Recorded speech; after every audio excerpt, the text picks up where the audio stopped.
Hello friends, ఈరోజు ఈ వీడియోలో నీట్ యూజీ 2025 ఎగ్జామినేషన్కి అపీర్ అయిన తెలంగాణ స్టేట్కి సంబంధించిన లోకల్ స్టూడెంట్స్ కన్వీనర్ కోటా ద్వారా ఎంబీబీఎస్ సీటు పొందాలి అంటే మీకు ఈ సంవత్సరం ఎంత స్కోర్ వస్తే సీటు వచ్చే అవకాశాలు ఉండవచ్చు. అంతేకాదు, ఒకవేళ మీకు వచ్చినటువంటి స్కోర్ను బట్టి ఎగ్జాక్ట్గా ఆ స్కోర్ దగ్గరే సీటు వస్తుంది అని చెప్పడం కష్టం కాబట్టి ఆల్రెడీ 2024 కౌన్సిలింగ్ కంప్లీట్ అయిపోయింది కాబట్టి ఆ డేటాని బేస్ చేసుకొని ఈ సంవత్సరం స్టూడెంట్స్కి ఇప్పటికే ఆల్రెడీ మీరు అనఫీషియల్ కీని చెక్ చేసుకొని ఉన్నారు. ఆ స్కోర్ని మేము రిఫరెన్స్గా తీసుకొని ఈ రెండు కంపేర్ చేసి ఈ సంవత్సరం సుమారుగా ఏ రేంజ్ ఆఫ్ మార్క్స్ వరకు సీటు వచ్చే అవకాశాలు, అంటే లీస్ట్ నీట్ స్కోరు ఎంతవరకు సీటు వచ్చే అవకాశం ఉంది అనేది మీకు ఈరోజు దీనికి సంబంధించినటువంటి ఇన్ఫర్మేషన్ ప్రొవైడ్ చేయాలి అనుకుంటున్నాను. ఇక్కడ మీరు చూసినట్లయితే ఈ తెలంగాణ స్టేట్లో డిఫరెంట్ కేటగిరీస్ ఉంటాయని మీ అందరికీ తెలుసు. OC, EWS, BCA, B, C, D, E, SC, ST and minority. ఈ కేటగిరీస్లో ఆల్రెడీ 2024 కౌన్సిలింగ్ డేటాని బేస్ చేసుకొని, అంటే least NEET scorer with all India rank, ఈ డేటాని నేను ఇక్కడ ఇచ్చాను. ఇది కేవలము నేను థర్డ్ రౌండ్ వరకు మాత్రమే తీసుకున్నటువంటి డేటా. మనకెప్పుడు కూడా కౌన్సిలింగ్లో మ్యాక్సిమం సెకండ్ రౌండ్ వరకే ఎక్కువ ఛాన్సెస్ ఉంటాయి సీటు వచ్చే అవకాశాలు. థర్డ్ రౌండ్లో కొంచెం మాత్రమే అవకాశం ఉంటుంది. ఆ తర్వాత రౌండ్ 4కు వెళ్ళినప్పుడు వెరీ లెస్ చేంజెస్ మాత్రమే ఉంటాయి. అందుకనే మ్యాక్సిమం నేను రౌండ్ 2 వరకే తీసుకుంటాను. అయినా సరే రౌండ్ 3ను కూడా కన్సిడర్ చేసి నేను ఇక్కడ డేటాను మీకు ప్రొవైడ్ చేస్తూ ఉన్నాను. సో ఒకవేళ ఇంతకంటే తక్కువ స్కోర్ వచ్చినటువంటి స్టూడెంట్స్ ఎవరైనా ఈ వీడియో చూస్తూ ఉంటే రాంగ్ ఇన్ఫర్మేషన్ ఇచ్చారు అని భావించకుండా కేవలము మేడం రౌండ్ 3 వరకు మాత్రమే తీసుకున్నారు అనే విషయాన్ని గ్రహించండి. ఇక్కడ ఈ 2025కు సంబంధించినటువంటి స్కోర్స్ని రేంజ్ రూపంలో ఇచ్చాను. రేంజ్ అంటే 370 నుండి 400 వరకు అని చెప్తున్నాను ఓసీ కేటగిరీ స్టూడెంట్స్కి. లాస్ట్ ఇయర్ డేటాకి ఇప్పటికీ అసలు పొంతన లేదు కదా, ఎలా చెప్తారు అని మీకు డౌట్ రావచ్చు. దీనికి ఒక చిన్న ఎక్స్ప్లెనేషన్ చెప్తాను నేను. లాస్ట్ ఇయర్ అసలు 500 నుండి 650 మధ్యలో స్టూడెంట్స్, చాలా ఎక్కువ మంది స్టూడెంట్స్ ఉన్నారు. సో 500కి పైగా వచ్చినటువంటి స్టూడెంట్స్ దగ్గర వెరీ హై కాంపిటీషన్ నడిచింది. అలాంటి సిట్యుయేషన్లో ఇక్కడ ఓపెన్ కేటగిరీలో వచ్చినటువంటి లీస్ట్ స్కోరర్ 502. మనకి టోటల్గా తెలంగాణ స్టేట్లో చూసినట్లయితే 61 కాలేజెస్ ఉన్నాయి. టోటల్గా government colleges, private colleges, minority colleges అన్ని కలిపి ఈ 61 కాలేజెస్లో కలిపి ఓసీ కేటగిరీకి అంటే 50% మాత్రమే కన్వీనర్ కోటాకి ఇస్తారు అని మీ అందరికీ తెలుసు. ఆ 50%లో ఓపెన్ కేటగిరీలో స్టూడెంట్కి 502 దగ్గర లీస్ట్ నీట్ స్కోర్ వచ్చింది. ఇంతకంటే తక్కువ వస్తే అంటే ఓసీ క్యాండిడేట్కి సీట్ రాలేదు, ఫ్రీ సీట్ ఏ కేటగిరీ అని అర్థం. అర్థమైంది కదా. ఈ సంవత్సరం ఈ 502 వచ్చింది అంటే ఆల్మోస్ట్ మీకు 2024లో 670, 690 మార్కులతో సమానం అని భావించాలి. అర్థమైంది కదా. అంటే ఈ సంవత్సరం పేపర్ వెరీ టఫ్ కాబట్టి మీ అందరికీ తెలుసు. మీరు ఒక 10 మందిని అడిగారు అనుకోండి ఎంత స్కోర్ వచ్చింది అని, అంటే ఇప్పుడు చూసుకున్నటువంటి స్టూడెంట్స్ని వాళ్ళల్లో మీరు పిక్ చేస్తే అసలు 500కి పైగా వచ్చినటువంటి స్టూడెంట్స్ని ఫింగర్స్ మీద కౌంట్ చేసుకోవచ్చు. అంత తక్కువ మంది స్టూడెంట్స్ ఉన్నారు. ఎక్కువగా ఈ సంవత్సరం అంటే మనకి ఏ రేంజ్లో ఎక్కువగా ఉన్నారు అంటే 380 నుండి 450 ఈ రేంజ్లో ఎక్కువ మంది స్టూడెంట్స్ ఉండటం జరిగింది. 380 నుండి 450 రేంజ్లోనే ఎక్కువ మంది స్టూడెంట్స్ ఉన్నారు. 450 నుండి 500 వరకు మోడరేట్గా ఉన్నారు. అర్థమైంది కదా. ఇక్కడ హై ఉన్నారు, ఇక్కడ మోడరేట్ ఉన్నారు. 500 ఎబోవ్ మాత్రం చాలా తక్కువ మంది అండి, లెస్ పీపుల్ ఉన్నారు. ఇక 550 ఎబోవ్ అయితే మీకు ఎయిమ్స్ కూడా మీరు ట్రై చేసుకునే అవకాశం ఉంది ఈ సంవత్సరం. అర్థమైంది కదా. సో ఇలా ఈ రేంజ్ ఆఫ్ మార్క్స్ని బట్టే మేము ఇక్కడ అంటే జస్ట్ మేము మీ అందరికీ ఒక అవేర్నెస్ క్రియేట్ చేయాలి అని మాత్రమే చెప్తున్నాం. కానీ ఈ మార్క్స్ కంటే తక్కువ మీకు స్కోర్ వస్తూ ఉంటే ఒకవేళ వాళ్ళకి సీట్ రాదు అని మిమ్మల్ని తగ్గించాలి లేదా డిమోరలైజ్ చేయాలి అనే ఉద్దేశం ఎక్కడా కూడా లేదు. అర్థమైంది కదా. సో జస్ట్ నేను ఈ రేంజ్ని బేస్ చేసుకుని మాత్రమే ఇక్కడ నేను ఈ యొక్క రేంజ్ని ప్రొవైడ్ చేస్తున్నాను. అది కూడా లాస్ట్ ఇయర్ స్కోర్ని కంపేర్ చేసుకుంటూ. ఈ 2025 గురించి చూసినట్లయితే ఇక్కడ ఈ రైట్ సైడ్ మీరు చూసేవన్నీ కూడా చాలా వీడియోస్లో లేదా మీడియాలో మీకు వస్తూ ఉన్నటువంటి ఇన్ఫర్మేషన్ ప్రకారంగా ఎక్స్పెక్టెడ్ కట్ ఆఫ్ ఎంతవరకు ఉండొచ్చు అనేది అందరి ఊహాగానాలు మాత్రమే ఇవి. అసలు కట్ ఆఫ్ అనేది ఎవరు నిర్ధారించరు, గుర్తుంచుకోండి. అర్థమైంది కదా? ప్రాసెస్ జరిగేటప్పుడు మనకి ఎవరైతే లీస్ట్ స్కోరర్ ఉన్నారో ఆ మార్క్ ఆ ర్యాంకే కట్ ఆఫ్, అంతే. అంతేగాని దాన్ని ఎవరు డిఫైన్ చేయరు, ఎవరు నిర్ధారించరు. కాబట్టి మనము అప్పుడే ఊహించి చెప్పేంత తెలివితేటలు మనకు లేవు. కానీ జస్ట్ మేము అంటే అసలు తెలియనటువంటి వాళ్ళకి అట్లీస్ట్ ఒక 10% ఇన్ఫర్మేషన్ అయినా ప్రొవైడ్ చేస్తే, అంటే కొంచెం ఒక ఐడియా ఉంటే మీరు దాన్ని బట్టి ఫర్దర్గా ఏదైనా అంటే నిర్ణయించుకోవడానికి ఈ స్కోర్ కాకుండా ఇంకా లీస్ట్ స్కోర్ వస్తే మీరు డెసిషన్స్ తీసుకోవడానికి హెల్ప్ అవుతుంది అని మాత్రమే ఈ డేటాని మీకు ప్రొవైడ్ చేస్తూ ఉన్నాను. ఈ రైట్ సైడ్ అంతా కూడా ఇప్పుడు చాలా మంది కూడా నాలాంటి వాళ్ళు చెప్పేటువంటి ఎక్స్పెక్టెడ్ కట్ ఆఫ్ మార్క్స్. ఈ లెఫ్ట్ సైడ్ ఇచ్చినటువంటి స్కోర్స్ ఏంటి అంటే అంటే ఈ కట్ ఆఫ్ వరకే వస్తుంది అని మీరు భావించాల్సిన అవసరం లేదు. ఒకవేళ 400 కంటే కూడా తగ్గొచ్చు. 400 నుండి ఎంతవరకు తగ్గొచ్చు అంటే సుమారుగా 370 వరకు కూడా తగ్గొచ్చు అని నేను అనుకుంటున్నాను. ఎందుకు అంటే ఈ సంవత్సరం చాలా తక్కువ మంది ఉంటారు అంటే ఈ టాప్ మార్క్స్ లో. ఎందుకంటే పేపర్ టఫ్ గా వచ్చింది కాబట్టి ఈ రేంజ్ ఆఫ్ మార్క్స్ కూడా సాధించడం కష్టమే స్టూడెంట్స్ కి. అర్థమైంది కదా? కాబట్టి మీరు ఈ 370 నుండి 400 మధ్యలో ఎక్కడైనా మీకు కట్ ఆఫ్ వచ్చే అవకాశాలు ఉన్నాయి. కాబట్టి లెఫ్ట్ సైడ్ స్కోర్ ఉన్నటువంటి స్టూడెంట్స్ మాత్రం ఖచ్చితంగా అంటే వితౌట్ ఎనీ డౌట్ మీరు కౌన్సిలింగ్ లో పార్టిసిపేట్ చెయ్యండి. మీకు సీట్ వచ్చే అవకాశాలు కూడా ఉండొచ్చు. ఎగ్జాక్ట్ గా ఇంతవరకే చూసుకోవాలా మేడం అంటే అలా కూడా కాదు. దీనికంటే ఇంకా 30 మార్క్స్ ని లెస్ చేసుకొని కూడా మీరు చేసుకోవచ్చు. అర్థమైంది కదా? అంటే ఇది 370 అనుకోండి, 340 నుండి కూడా మీరు అప్లై చేసుకోమని మీ అందరికీ కూడా నేను సజెషన్ ఇస్తూ ఉన్నాను. అంటే ఓసీకి అంత తగ్గుతుందా అని మీకు డౌట్ రావచ్చు. తగ్గే అవకాశాలు ఉన్నాయి. ఎందుకంటే ఈ సంవత్సరం అసలు మనం ఊహించలేము ర్యాంక్స్ ఎలా వస్తాయి అనేది. మన తెలుగు రాష్ట్రాల్లో అంటే చాలా వరకు మీరు ఎక్కడ అడిగినా కూడా హైయెస్ట్ స్కోర్స్ వచ్చినటువంటి స్టూడెంట్స్ చాలా తక్కువ మంది ఉన్నారు. మన తెలుగు రాష్ట్రాల్లో 550 కంటే ఎక్కువ వచ్చినటువంటి స్టూడెంట్స్ చాలా అరుదుగా కనిపిస్తూ ఉన్నారు. అలాగే అంటే మన తెలుగు రాష్ట్రాల స్టూడెంట్స్ చాలా బాగా చదువుతారని మనందరికీ తెలుసు, కంపారిటివ్లీ విత్ అదర్ స్టేట్స్. అంటే హార్డ్ వర్కర్స్ పిల్లలు. అలాగే వేరే స్టేట్స్ లో కూడా ఎలా వచ్చినాయి అనేది మనకు తెలియదు ఇన్ఫర్మేషన్. మనకి ఎప్పుడు తెలుస్తుంది అంటే ర్యాంక్స్ వచ్చినప్పుడు మాత్రమే తెలుస్తుంది. కాబట్టి మనకి ర్యాంక్ని బట్టి కూడా ఈ యొక్క అంటే రేంజ్ అనేది చేంజెస్ అయ్యే అవకాశాలు ఉండొచ్చు. అందుకని నేను చెప్పేది ఏంటంటే ఇక్కడ లెఫ్ట్ సైడ్ ఉన్నటువంటి స్కోర్నే మీరు చూసుకోవాలి. అంటే ఈ రేంజ్ దగ్గర నుండి కూడా మీకు ఒకవేళ వస్తే వచ్చే అవకాశాలు ఉన్నాయి. కాబట్టి అస్సలు మీరు మిస్ చేసుకొని వద్దు. కొద్దిమంది స్టూడెంట్స్ అసలు కౌన్సిలింగ్లోనే పార్టిసిపేట్ చేయమండి, మేము అప్లికేషన్ పెట్టుకోం, మాకు ఎలాగో రాదు కదా అంటారు. తప్పండి అది. అసలు నీట్ ఎగ్జామ్లో క్వాలిఫైడ్ స్కోర్ ఇచ్చినటువంటి ప్రతి స్టూడెంట్ కూడా కౌన్సిలింగ్లో పార్టిసిపేట్ చేస్తే ఒక ఎక్స్పీరియన్స్ అవుతుంది. అసలు ప్రాసెస్ ఎలా జరుగుతుంది అనేది కూడా మీకు తెలుస్తుంది. అది కూడా పర్టికులర్గా ఇక్కడ లెఫ్ట్ సైడ్ రేంజ్ వాళ్ళు మాత్రం 100% మీరు పార్టిసిపేట్ చేసి తీరండి. మీకు ఏమాత్రం అవకాశం ఉన్నా కూడా సీట్ వచ్చే అవకాశాలు ఉంటాయి. అర్థమైంది కదా? ఈ తెలంగాణ స్టేట్ ఈ రేంజ్ ఆఫ్ మార్క్స్ తీసుకున్నట్లయితే అన్నీ కూడా నేను అంటే బిలో 400 మాత్రమే ఇచ్చాను. ఓసీ తీసుకుంటే 370 టు 400 ఇచ్చాను. ఇక్కడ ఈడబ్ల్యూఎస్ తీసుకుంటే 370 టు 410 ఇచ్చాను. ఎందుకంటే ఇక్కడ మీరు చూస్తే 502 టు 517 ఉంది. నేను చాలా వీడియోస్లో చెప్తూ ఉన్నాను. ఈడబ్ల్యూఎస్ ఎందుకు కట్ ఆఫ్ పెరుగుతుంది అంటే చాలా మంది ఫేక్ సర్టిఫికెట్స్ పెట్టడం ఒక రీజను.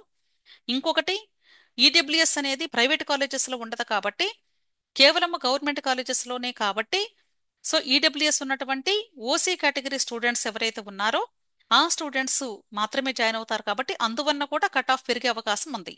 ఈ రెండు పాయింట్స్ కూడా మనకి కన్సిడరేషన్ కిందే తీసుకోవాలి. సో అలాంటి సందర్భంలో మీకు ఇక్కడ 370 నుండి 410 వరకు కూడా వెళ్ళొచ్చు. అర్థమైంది కదా? సో బెటర్ ఏంటి అంటే 350 నుండి కూడా మీరు అప్లై చేసుకోమని నా రిక్వెస్ట్. తెలంగాణ స్టేట్లో కాలేజెస్ ఎక్కువ కాబట్టి. ఇంకొక విషయం ఏంటంటే మీరు అప్లికేషన్స్ పెట్టిన తర్వాత ఒక 2 రౌండ్స్ అయిపోయిన తర్వాత న్యూ కాలేజెస్ని యాడ్ చేస్తారు అనుకోకుండా. న్యూ కాలేజెస్ వస్తాయా ఖచ్చితంగా అంటే దానికి ఎవ్వరు కూడా గ్యారంటీ ఇవ్వలేరు. కానీ 3 ఇయర్స్ నుండి కూడా కంటిన్యూస్గా తెలంగాణ స్టేట్లో కాలేజెస్ యాడ్ అవుతూనే ఉన్నాయి. అది కూడా స్టార్టింగ్లో యాడ్ అవ్వలేదు, మిడిల్లో కూడా యాడ్ చేశారు. కాబట్టి ఈ 61 కాలేజీలు ఇంకా కొన్ని కాలేజెస్ వచ్చినా సరే, లేదా ఆల్రెడీ ఉన్న కాలేజెస్లో నంబర్ ఆఫ్ సీట్స్ పెంచినా కూడా మీకు అవకాశాలు పెరగొచ్చు కదా. ఎందుకు మీరు లూజ్ చేసుకోవటం మీకు మీరే? ఇది కూడా మీరు మైండ్లో ఉంచుకోండి. ఒకసారి కౌన్సిలింగ్ అప్లికేషన్ పెట్టడం క్లోజింగ్ డేట్ అయిపోతే మీరు మరలా పార్టిసిపేట్ చేసే అవకాశం కల్పించరు, పర్మిషన్ ఇవ్వరు. మరలా మీరు 2026లో ఎగ్జామ్ రాసి పార్టిసిపేట్ చేయడం తప్ప ఇంకా చేయగలిగింది ఏమీ ఉండదు, లేదా ఆల్ ఇండియా కోటాకు వెళ్ళాలి. అర్థమైంది కదా.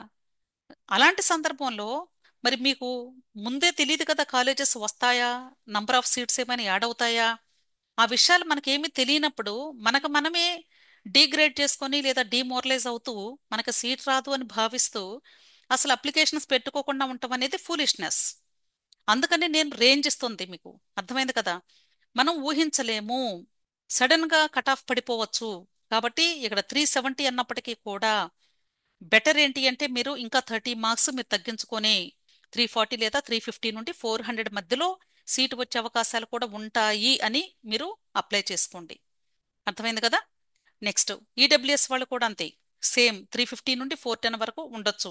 ఇక్కడ మీరు అబ్జర్వ్ చేస్తే బీసీ కేటగిరీస్ మనకు టోటల్గా 5 ఉంటాయి. ఈ 5లో కూడా బీసీఏలో మాత్రమే వెరీ లో కట్ ఆఫ్ ఉంటుంది ఎప్పుడైనా సరే. అంటే తక్కువ నంబర్ ఆఫ్ క్యాండిడేట్స్ ఉండేది బీసీఏలో ఉంటారు, తక్కువ number of sub category students ఉంటారు ఈ బీసీఏలో. అందుకనే బీసీఏలో కట్ ఆఫ్ అనేది చాలా తక్కువ ఉంటుంది కంపారిటివ్లీ. అందుకనే ఇక్కడ మీకు 419 వచ్చింది. ఇక్కడ దీన్ని బేస్ చేసి చూసుకున్నట్లయితే మీకు 320 వరకు లేదా 300 వరకు కూడా మీకు తగ్గే అవకాశాలు ఉండొచ్చు కూడా. అర్థమైంది కదా. అసలు ఈ సంవత్సరం ఎంతమందికి ఈ రేంజ్లో మార్క్స్ వచ్చాయో కూడా మనకు తెలియదు. అంటే అంత ఘోరంగా మనకి రిజల్ట్ కనిపిస్తోంది ఈ సంవత్సరం. దాన్ని ఒక అడ్వాంటేజ్గా తీసుకోండి మీరు. అలాగే బీసీబీ తీసుకుంటే 483. మీరు అబ్జర్వ్ చేయండి, బీసీ కేటగిరీస్లో ఎక్కువగా కాంపిటీషన్ ఎక్కడ ఉంటుంది అంటే బీసీబీ అండ్ బీసీడి. బీసీడి అయితే ఆల్మోస్ట్ ఓసీతో సమానం, పీసీబీ కూడా ఎక్కువగానే ఉంటారు. ఎందుకు ఇక్కడ కాంపిటీషన్ ఎక్కువ ఉంటుంది, కట్ ఆఫ్ ఎక్కువ ఉంటుంది అంటే నంబర్ ఆఫ్ స్టూడెంట్స్ ఎక్కువ మంది ఉంటారు. అంటే సబ్ కేటగిరీ క్యాస్టుల్ని ఈ బీసీబీలో బీసీడీలో ఎక్కువ యాడ్ చేశారు. అందుకని ఇక్కడ బీసీబీకి బీసీడీకి చాలా హై కట్ ఆఫ్ వస్తుంది. అంటే ఎక్కువ మంది స్టూడెంట్స్ ఉంటారు కాబట్టి ఆ సీట్స్ని అందరూ షేర్ చేసుకోవాలి. కాబట్టి ఇక్కడ హైయెస్ట్ స్కోర్ వచ్చినటువంటి స్టూడెంట్స్ దగ్గర సీట్లు అయిపోతాయి. అది రీజను. ఇక్కడ 483 వచ్చింది కాబట్టి బీసీబీ తీసుకున్నట్లయితే 340 to 370, లేదా ఇంకా మీరు 320 నుండి కూడా చూసుకోవచ్చు ఇక్కడ. అర్థమైంది కదా. అలాగే బీసీసీ తీసుకుంటే బీసీసీ అనేది కేవలము 1% సీట్స్ మాత్రమే ఉంటాయి. అంటే అన్ని కాలేజెస్లో కూడా బీసీసీ వాళ్ళకి సీట్స్ ఉండవు. అర్థమైంది కదా, కొన్ని కాలేజెస్లో మాత్రమే ఇస్తారు. సో బీసీసీలో టోటల్గా పార్టిసిపెంట్స్ కూడా తక్కువగానే ఉంటారు. సో పార్టిసిపెంట్స్ తక్కువగా ఉంటారు, అలాగే ప్రపోర్షనేటివ్గా సీట్స్ కూడా చాలా తక్కువగా ఉంటాయి. అందుకని మనకి కొంచెం కట్ ఆఫ్ కూడా ఎక్కువగానే ఉంటుంది. సో 431 ఇక్కడ ఉంది కాబట్టి దీనికంటే మనకి ఒక 80 మార్క్స్ అలా తగ్గుతాయి అనుకున్నా కూడా అక్కడ 330 to 350 లేదా 310 to 350 వరకు కూడా మీరు తప్పనిసరిగా పార్టిసిపేట్ చేయండి. ఎందుకంటే మనకి పార్టిసిపెంట్స్ చాలా తక్కువ. ఆ తక్కువ మందిలో ఎంతమందికి అసలు ఈ రేంజ్లోనైనా మార్క్స్ వచ్చాయో లేదో మనకు తెలియదు ఈ సంవత్సరం. బిలో 300 వాళ్ళు చాలా ఎక్కువ మంది ఉంటారండి ఈ సంవత్సరం. 300 అబోవ్నే కొంచెం తక్కువ ఉంటారు, కానీ 300 బిలో మాత్రం లక్షల్లో ఉంటారు. అందుకని ఇక్కడ 300కి అబోవ్ ఉన్నారు కాబట్టి ఇక్కడ ఎంతమంది ఉంటారో మనకు తెలియదు. కాబట్టి మీరు ఏ చిన్న అవకాశం కూడా వదులుకోకుండా అప్లికేషన్స్ పెట్టుకోండి. క్లియర్. అలాగే బీసీడీ ఆల్రెడీ చెప్పాను, అందుకని ఇక్కడ 350 to 380 ఇచ్చాను. లేదా వీళ్ళు కూడా ఇంకా 330 నుండి కూడా పెట్టుకోవచ్చు. అంటే ఈ రేంజ్లో బీసీడీ వాళ్ళు అసలు ఎంతమంది క్వాలిఫై అయ్యారో తెలియదు కదా ఈ సంవత్సరం. ఎంతమందికి ఈ రేంజ్లో స్కోర్స్ వచ్చాయో మనకు తెలియదు కదా. అలాగే బీసీఈ తీసుకున్నట్లయితే ఇక్కడ మీకు ఒక డౌట్ రావచ్చు, బీసీఈ అంటే ముస్లిం మైనారిటీ స్టూడెంట్స్ ఈ కేటగిరీకి వస్తారా అని. ముస్లిం మైనారిటీ స్టూడెంట్స్ రారండి, ముస్లిం స్టూడెంట్స్ వస్తారు. మైనారిటీ సర్టిఫికెట్ ఉంటే అప్పుడు మైనారిటీ కేటగిరీలోకి వెళ్తారు వాళ్ళు. అంతేకాని మైనారిటీ కేటగిరీ సర్టిఫికెట్ లేనటువంటి ముస్లిమ్స్ ఎవరైతే ఉంటారో వాళ్ళందరూ బీసీఈలో ఉంటారు. అర్థమైంది కదా. ఇక్కడ తెలంగాణ స్టేట్లో బీసీఈకి వెరీ హై కాంపిటీషన్ నడుస్తుంది, ఎందుకంటే ఎక్కువ ముస్లిమ్స్ ఉంటారు కాబట్టి. అందుకని ఇక్కడ ఆల్మోస్ట్ బీసీడీ బీసీఈ రెండు కూడా సేమ్ రేంజ్ ఆఫ్ మార్క్స్ కలిగి ఉన్నాయి. అర్థమైంది కదా. ఇక్కడ కూడా మీరు చూడొచ్చు 486 ఉంది. Next SC. ఎస్సీ తీసుకున్నట్లయితే లాస్ట్ ఇయర్ 464 ఉంది. అంటే ఈ హైయెస్ట్ మార్క్కి ఇక్కడికి 40 మార్క్స్ వరకే వేరియేషన్ కనిపిస్తుంది మనకి. ఇక్కడ తీసుకుంటే ఇక్కడ అంటే ఇప్పుడు అందరూ చెప్పడం 360 365 రావచ్చు అంటున్నారు.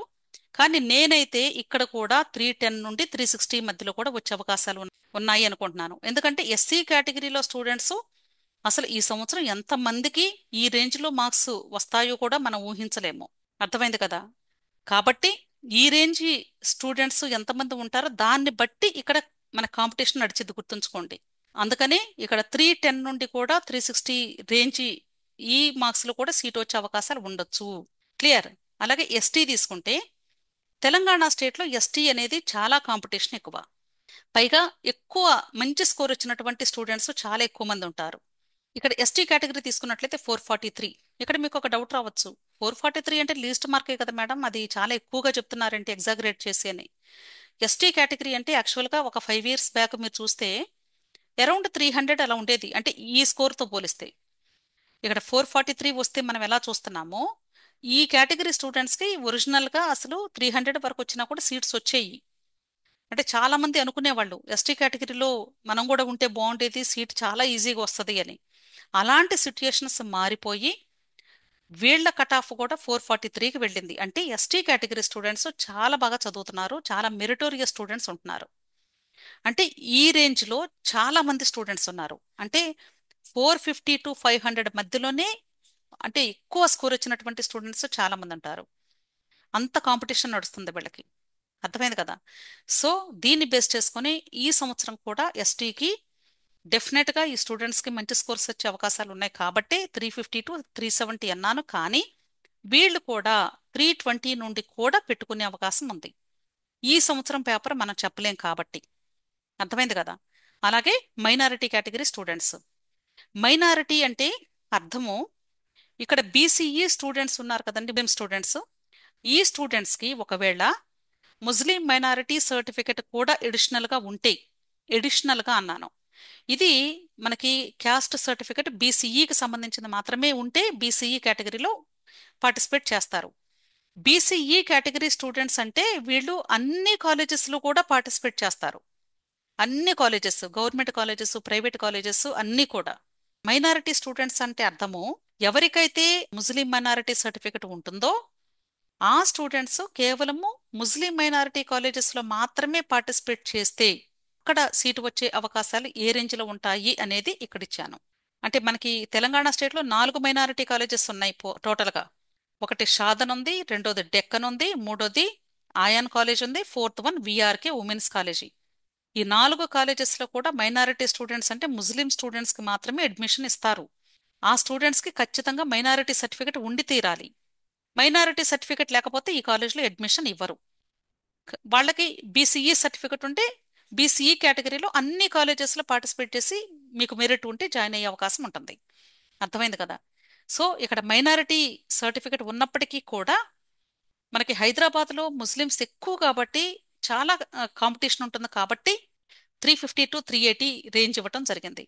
ఇక్కడ కూడా మీరు చూడొచ్చు కంపేర్ చేసి ఆల్మోస్ట్ మనకి బీసీఈ, ఇక్కడ మైనారిటీ, బీసీడి, అలాగే బీసీబీ ఇవన్నీ కూడా ఒకే రేంజ్లో ఉన్నాయి సుమారుగా అబ్జర్వ్ చేస్తే. అందుకని ఈ 4 కేటగిరీస్కి కూడా నేను 350 ప్లస్ లేదా 340 అబోనే ఇచ్చాను. ఇక్కడ 350 అని ఇచ్చినప్పటికీ కూడా 320 నుండి కూడా అప్లై చేసుకోండి. అంటే ఈ సంవత్సరం ఎంతమంది ఉంటారో మనకి రేంజ్లో తెలియదు. సో ఇలా మనం ఈ సంవత్సరం 2025లో ఓవరాల్గా తీసుకుంటే తెలంగాణ స్టేట్లో 400 కంటే తక్కువే ఉంటుందండి ఓవరాల్గా కట్ ఆఫ్. అసలు ముందు ఎవరు జాతకం చెప్పరు మీకు వస్తుంది ఖచ్చితంగా లేదా రాదు అని. జస్ట్ ఈ రేంజెస్కి దగ్గరగా ఇంకా మీరు ఒక 20 మార్క్స్ తగ్గించుకునే చూసుకోండి కావాలి అంటే. లేదు అసలు మాకు సీటు వస్తుందో లేదో తెలిస్తే బాగుంటుంది కదా మేడం, దాన్ని బట్టి మేము డెసిషన్ తీసుకోవచ్చు కదా అని చాలామంది అనుకుంటూ ఉండొచ్చు. అది ఎప్పుడు తెలుస్తుంది అంటే మీరు Telangana state convenor quota counselling notification release అయిన తర్వాత అప్లికేషన్ ఫిల్లింగ్ పూర్తి చేసి డాక్యుమెంట్స్ కూడా సబ్మిట్ చేస్తారు. అప్లికేషన్ చెక్ చేసి మీరు అప్లోడ్ చేసిన డాక్యుమెంట్స్ చెక్ చేసి ఆ తర్వాత మీకు మెరిట్ లిస్ట్ రిలీజ్ చేస్తారు.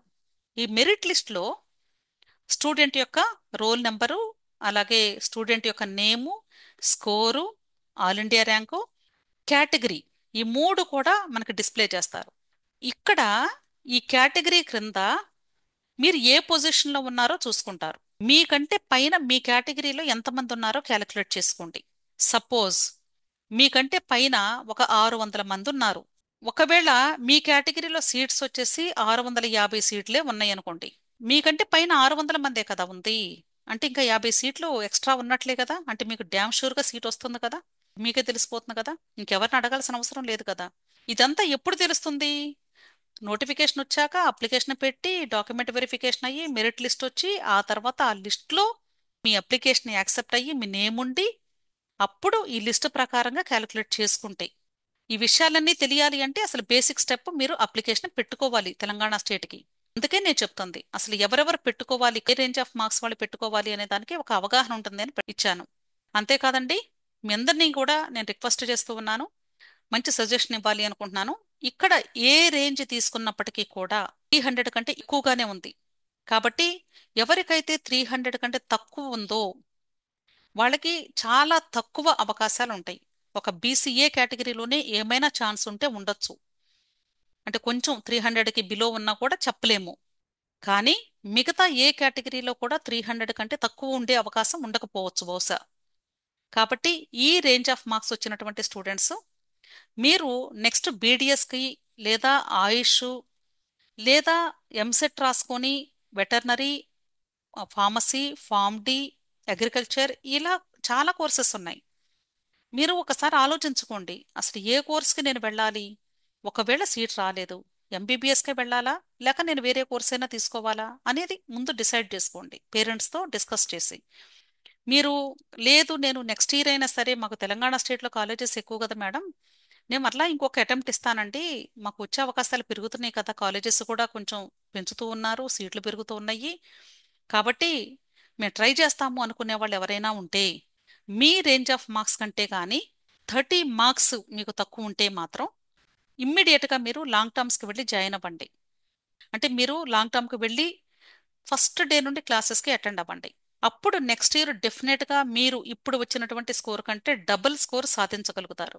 అలా కాదు మేడం, కౌన్సిలింగ్ అంతా చూసి అంటే ఆల్మోస్ట్ డిసెంబర్ వరకు అప్పుడు కాలేజీకి వెళ్ళి మేము జాయిన్ అవుతాము అంటే డిసెంబర్ నుండి ఎగ్జామినేషన్కి కేవలం 4 మంత్స్ పీరియడ్ మాత్రమే ఉంటుంది. ఈ 4 మంత్స్లో హైలీ ఇంపాసిబుల్ ఇప్పుడు వచ్చిన స్కోర్ కూడా మీకు రాదు. ఇది మీరు ఇంతకు ముందు సంవత్సరాల్లో long terms, second long term, third long term చేసిన స్టూడెంట్స్ అని అడిగితే చాలా వివరంగా చెబుతారు వాళ్ళు.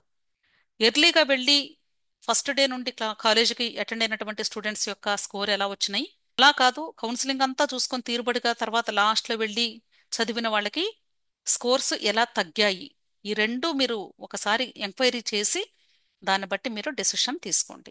అర్థమైంది కదా.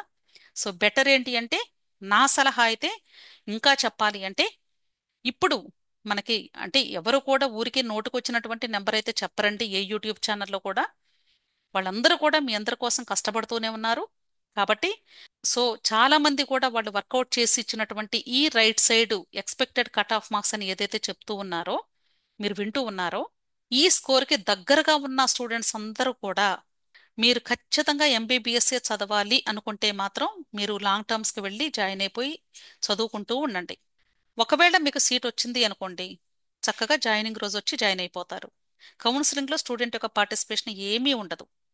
ఒకవేళ మీకు ఏమైనా పొరపాటున సీట్ మిస్ అయితే ఈ రేంజ్ దగ్గర, మీరు ఎలాగో లాంగ్ టర్మ్లో ఉంటారు కాబట్టి జస్ట్ ఈ కౌన్సిలింగ్ మీకు డిసెంబర్ వరకు కూడా జరుగుతూనే ఉంటుంది కాబట్టి మీకు నెక్స్ట్ మరలా మే ఫస్ట్ వీక్లో ఎగ్జామ్ జరుగుతుంది కాబట్టి ఇప్పుడు అంటే ఏ లీస్ట్ ప్రయారిటీ కాలేజ్లో వచ్చే సీటు కాకుండా ఆల్మోస్ట్ టాప్ మోస్ట్ గవర్నమెంట్ కాలేజ్లో వచ్చేలాగా మీరు స్కోర్ సాధించగలుగుతారు. సో ఈ సలహాను మాత్రం ప్రతి ఒక్కరు కూడా పాటించండి. అలా కాదు మేము ఏదైనా కోర్స్కి వెళతాం మేడం, ఇంకా ఈ సంవత్సరం అడ్మిషన్ తీసేసుకుంటాము అనుకునే వాళ్ళు వెయిట్ చేయండి, ప్రాబ్లం లేదు. క్లియర్. సో మీ అందరికీ కూడా అర్థమైంది అనుకుంటున్నాను. ఇది కేవలము అంటే జస్ట్ ఎనాలిసిస్ మాత్రమేనండి. ఖచ్చితంగా ఇలాగే వస్తుంది అని ఎవరు కూడా జాతకం చెప్పలేము. నేనే కాదు, ఈవెన్ ఎన్టీఏ వాడు కూడా చెప్పలేడు, అలాగే యూనివర్సిటీస్ వాళ్ళు కూడా చెప్పలేరు. సో ప్రతి స్టేజ్లో కూడా కౌన్సిలింగ్లో మనం జాగ్రత్తగా పార్టిసిపేట్ చేస్తూ చివరి వరకు ఎవరైతే అంటే ప్రాసెస్ని జాగ్రత్తగా చేసుకుంటూ ట్రావెల్ అవుతారో వాళ్ళకున్నటువంటి స్కోర్స్ని బేస్ చేసుకొని డెఫినెట్గా సీటు పొందే అవకాశాలు ఉంటాయి. అంతేకాదు ఈ నీట్ కౌన్సిలింగ్కి సంబంధించి మీకు ఎటువంటి డౌట్స్ ఉన్నా సరే టెలిగ్రామ్ గ్రూప్ ఉంది అని చాలా వీడియోస్లో నేను చెప్తూనే ఉన్నాను. ఈ టెలిగ్రామ్ గ్రూప్ లింక్ నేను వీడియో క్రింద డిస్క్రిప్షన్లో ఇస్తూ ఉన్నాను. చాలామంది భావించేది ఏంటంటే రిజల్ట్ వచ్చిన తర్వాత అప్పుడు జాయిన్ అవుతాము, ఎందుకు ఈ నెల రోజులు డబ్బులు వేస్ట్ కదా అని ఆలోచిస్తూ ఉన్నారు. ఒకటి గుర్తుంచుకోండి, మనం ఇక్కడ అంటే ఎంటర్టైన్మెంట్ ప్రోగ్రామ్కి సంబంధించింది కాదు మనం ఫాలో అవుతుంది, ఇక్కడ ఎడ్యుకేషన్కి సంబంధించింది. ఆల్రెడీ మీకు ఎంత స్కోర్ వస్తుంది అనేది ఒక ఐడియా ఉంది. మీ స్కోర్ని బేస్ చేసుకొని మీరు ఎలాంటి డెసిషన్స్ తీసుకోవాలి, లేదా ఎలాంటి డాక్యుమెంట్స్ని రెడీ చేసుకోవాలి, అసలు ప్రాసెస్ ఎలా ఉంటుంది, ఈ విషయాలు ఇప్పుడు తెలుసుకోకుండా కౌన్సిలింగ్ స్టార్ట్ అయిన తర్వాత తెలుసుకోవాలి అంటే అప్పుడు మీకు చెప్పేంత తీరుబడి ఎవరికీ ఉండదు. అలాగే అప్పుడు మీరు కూడా అంటే ఆ రష్లో టెన్షన్ పట్టడం తప్ప చేయగలిగేది ఏమీ ఉండదు. సో నా సలహా ఏంటి అంటే ఎగ్జామ్ అయిన దగ్గర నుండి కౌన్సిలింగ్ స్టార్ట్ అయ్యే లోపు ఈ కౌన్సిలింగ్ ప్రాసెస్కి సంబంధించినటువంటి అవేర్నెస్ ప్రతి ఒక్క తల్లిదండ్రి స్టూడెంట్ కలిగి ఉండాలి అనేది నా రిక్వెస్ట్. మీకు ఒకవేళ ఇది యూస్ఫుల్ అనిపిస్తే టెలిగ్రామ్ గ్రూప్లో జాయిన్ అవ్వండి. అలాగే ఈ నీట్ ఎగ్జామినేషన్ స్కోర్ వచ్చిన తర్వాత పెయిడ్ కౌన్సిలింగ్ కావాలి అనుకున్నట్లయితే, అంటే టోటల్ ప్రాసెస్ అంతా కూడా చేస్తాను. ఈ పెయిడ్ కౌన్సిలింగ్కి సంబంధించి నన్ను అప్రోచ్ అవ్వడానికి నెంబరు 6303235115. ఈ నెంబర్ కూడా నేను వీడియో క్రింద డిస్క్రిప్షన్లో ఇస్తాను. దయచేసి మీకు పెయిడ్ కౌన్సిలింగ్ కావాలి ఖచ్చితంగా అనుకుంటే నన్ను అప్రోచ్ అవ్వండి. ముందు వాట్సాప్ మెసేజ్ పెట్టండి, నేను మీకు కాల్ బ్యాక్ చేసి మాట్లాడతాను. అర్థమైంది కదా? విష్ ఆల్ ది బెస్ట్ అండి. వీడియో నచ్చితే లైక్ చేయండి, మీ ఫ్రెండ్స్ కూడా షేర్ చేయండి, అలాగే నా ఛానల్ తప్పకుండా సబ్స్క్రైబ్ చేసుకోండి. Thank you.